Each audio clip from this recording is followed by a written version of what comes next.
Started and bring things together.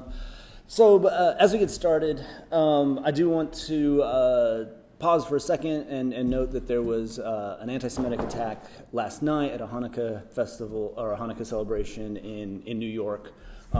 Somebody came in with a knife and stabbed some people and these things. Another one, yeah, is exactly what sort of I was thinking. So it's good for us to remember and pause for a minute, right, and think about this kind of religious discrimination that seems to be becoming much more common. Yeah. Was it like a nightclub or was it a synagogue? I don't think it was a synagogue. I think the rabbi was having like a festival at his home, yeah, to celebrate, and then a person came in and attacked. Yeah. Mm-hmm. Of course, the details are all murky still, but it's pauses that gets considered. All right, so this week, before New Year's, I wanted to talk about taking control of your life. That seemed like a good New Year's topic, right? This is the kind of thing people care about, get interested in, something that they want to do. New Year's is a time when people do lots of sort of wishing for things for the new year, right? There's the health, wealth, and happiness, right? You get you can put three coffee beans in a drink, one for health, wealth, and happiness.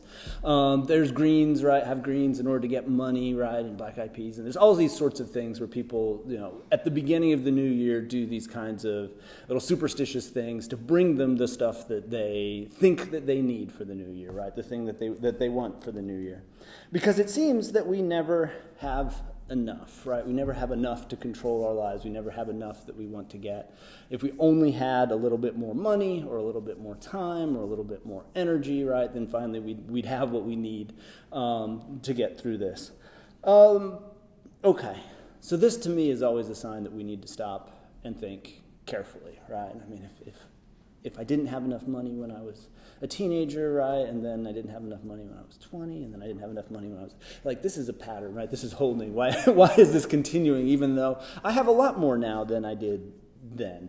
If I still feel that I don't control my life and that I, now, and even though I did then, like, why do we continue to have this? We need a clear diagnosis of the problem, because there isn't ever going to be infinite time or energy or money. I'm always going to have to make some kind of choice, some kind of trade-off. This came clear to me, I think, over Christmas while we were cooking, and I'm in the kitchen, and one of the things that everybody knows about your kitchen is that there is never enough counter space. Like, every time you're trying to make stuff, you get dirty bowls and dirty dishes and dirty pans, and you just fill it up. You think, gosh, there's not enough room. My wife was in and out, kind of helping, and then she gets behind me, and I bump into her, and I'm trying to put things, and I get frustrated. It's like, there's just never enough here to get everything that I want. So I think the source of this problem, the thing that comes forward in my mind, is that we got to get our priorities straight. That is, why don't we ever have enough time? It's because we're being pushed to do something that we're not prioritizing, right, that we think is low. We've got something that is a low priority that is occupying us instead of something that is a higher priority that is chasing it out, right? I'm being frustrated by what I'm bumping into. I'm being frustrated by what I have to do today because what I'd really rather do is something else, right? Something else that seems more important, more interesting. I don't have control of my life, right, because I'm not doing what I prioritize. Or at least it feels like that when we're thinking about it. Okay, so it's priorities. Maybe that's the problem. So how do you get your priorities straight? It's tempting to think that you just do it, right? That your mind is sort of clear and transparent, and you know what you want and what you value and what's important to you, and it's just a question of doing it, right? If you're not carrying out your priorities, then it's because you're lazy or you're sloppy or you're not, doing something in this way or another. That you know what you want and you need to focus on it. And that's certainly how we sort of experience our minds, right? They seem clear, they seem transparent. You seem to know what you're thinking, right, at any particular point. But that's not... But if that's true, then we make a lot of mistakes, right? Cases where we value something in the short term that we don't necessarily, in the long term, want to think. So when I'm working in the kitchen and I'm working back and forth through one thing or another, and I'm bumping into my wife and getting frustrated with it, and the dog is in the way, and the other dog is in the way when you're trying to do it. What's going on here? What's going on here? Like, how is this working? Why is this frustrating me? Is it that I would rather live alone and not have somebody there? Is it that I'd rather not have these dogs and not have them there? No, it's not those things at all, right? This is not my actual priority. What is frustrating me is that putting a priority on what? Being able to move smoothly and not on the relationships or the animals or having people around, right, and all of these sorts of things. I've got a short-term mistake that I make all the time, right? Anger often works this way too, right? You want to get back at somebody quickly, immediately. They frustrate you, so you focus on that. And you don't think about the long-term priority, like what really could be productive and useful to come out of this. Boredom can work this way too. I find myself at my computer in my office checking my email as though this is going to like tell me what I'm supposed to. This is actually my priority, right? Because it came in right now. We've got lots of little strategies where we make short-term mistakes, right? We value something short-term that we wouldn't value in the long term. Like in the long term, what's really important to us. And then we feel like we have no time, right? No energy, nothing left to deal with it. So why do we do this? Well, biology and neuroscience can tell us something about how this works. The mind is not one unified whole. If we know anything about consciousness, right, and the way that consciousness works, the mind is actually full of different parts that are stimulated and talking and responding all of the time, that are generating noise, is the way that would be. And in order to have consciousness, in order to be aware, in order to be awake, your mind has to filter through all of that and pay attention to just one little piece of it, right?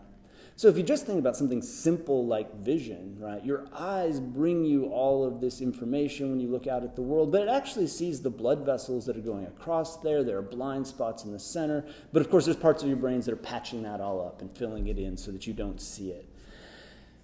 This is going on in the way you're aware of your body, right, in the way you see, in the way that you hear.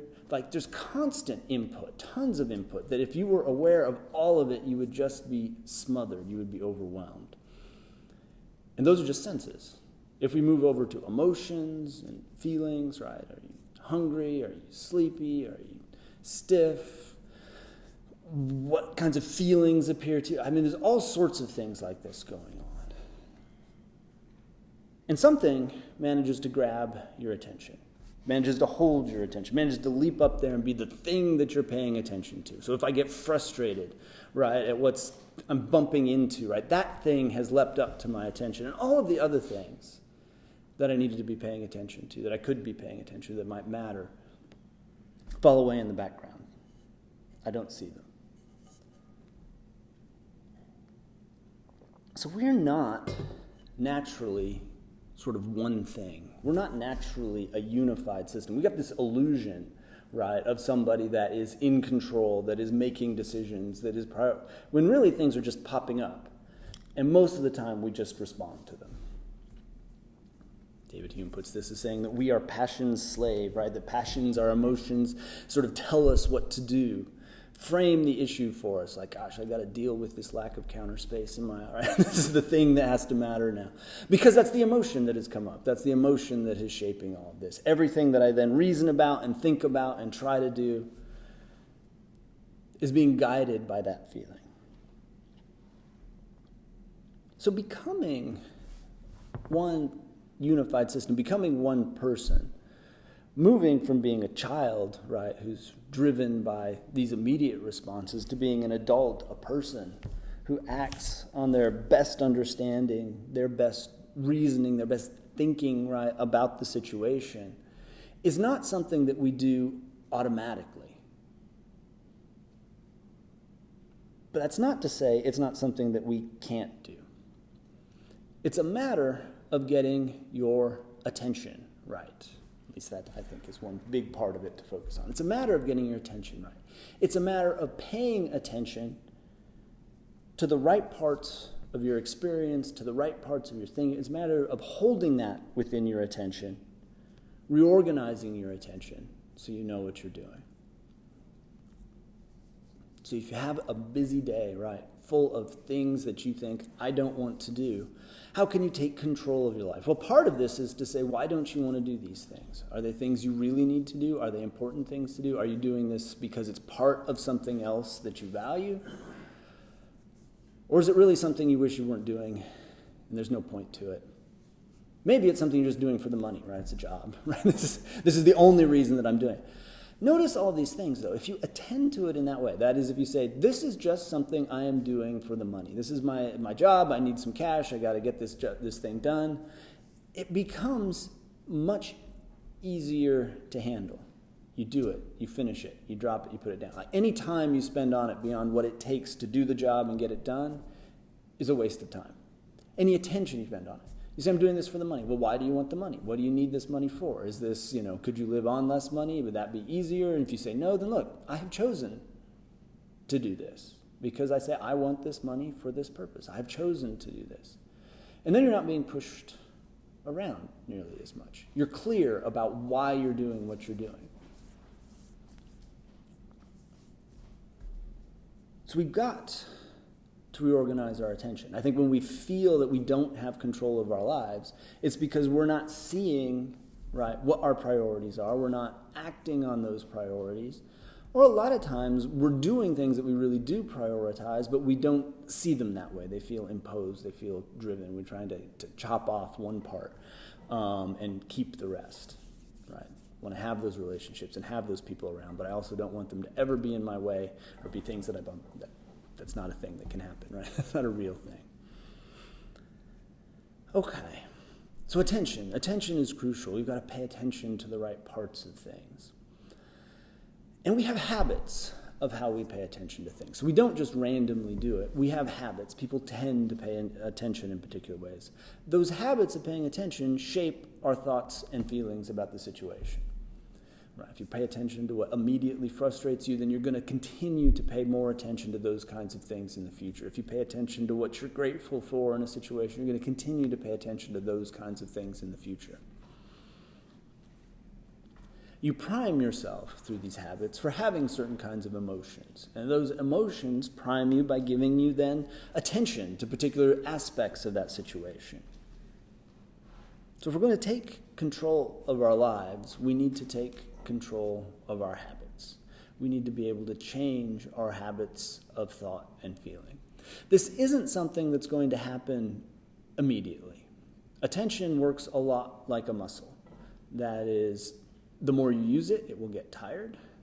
You use it regularly and periodically, it will get stronger, right? It will take on those forms. It works very much like a muscle in that way. So we shouldn't expect ourselves to just reform instantly, right, and change our habits overnight. Just going to get my priorities straight, bam, done.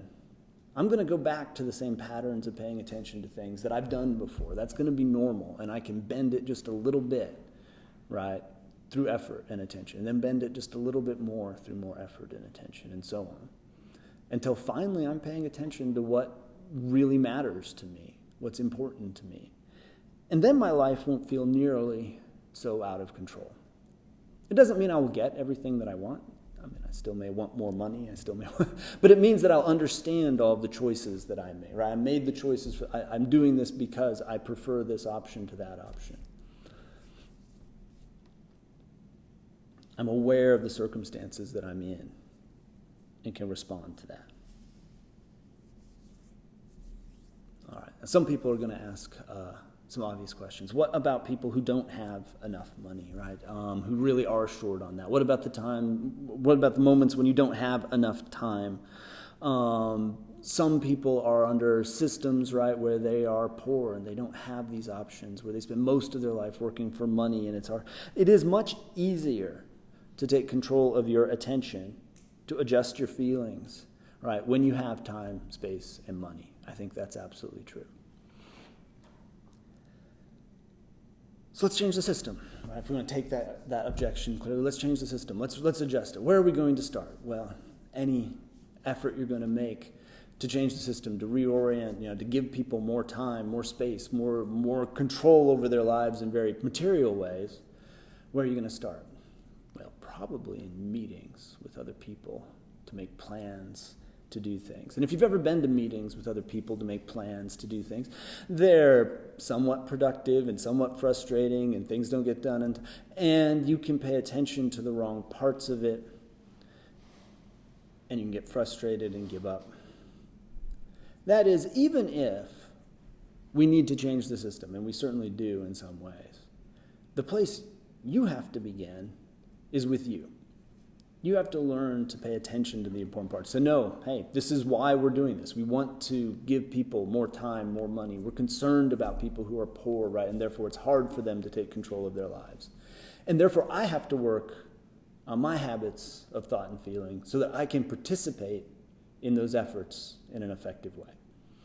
So this is not saying, right, that we should ignore ways material circumstances, external circumstances control your life. But there's a more fundamental way in terms of your attention that's under your control. No one else can do this for you, right? That, well, we need to work on, right, steadily and directly. All right.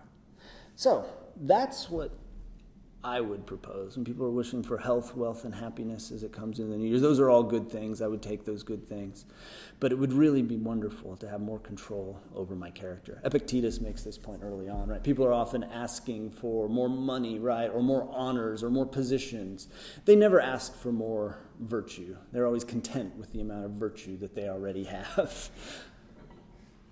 But you're not going to be happy with more money if you don't also have more virtue to be able to handle it. All right. So those are my thoughts for today. Let's discuss.